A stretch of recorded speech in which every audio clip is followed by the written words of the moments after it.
The man was dreaming of a date with Rachel, yet was suddenly woken up by a tentacle on his arm.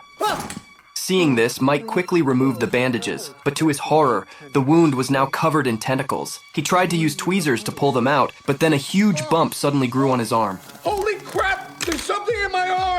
Mike grabbed scissors in fear and carefully cut into the bump, trying to figure out what caused this. Just as he was about to squeeze out the black foreign object, a wave of dizziness hit him. Then came a sharp, tearing pain. Seeing this, Mike didn't hesitate any longer. Immediately used a rake pin to forcefully pull it out.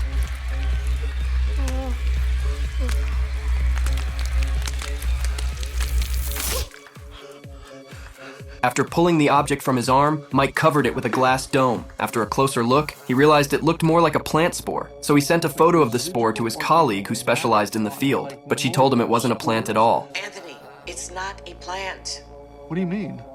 The photomicrographs that you sent aren't a plant. It's an animal. Mike was shocked, so he decided to buy some lab mice for testing. As past the living room, he reminded his son not to go to the basement. When he returned to the lab and placed the mice above the spores, the surrounding leaves slowly began to open. It looked just like the carnivorous flower. Even though he had expected this, he was still startled when he saw it with his own eyes. He quickly put on gloves and grabbed the trash can lid for protection. Then he carefully placed the spore into the freezer. Then he decided to find some larger corpses for further testing, and again, he reminded his son to stay out of the basement.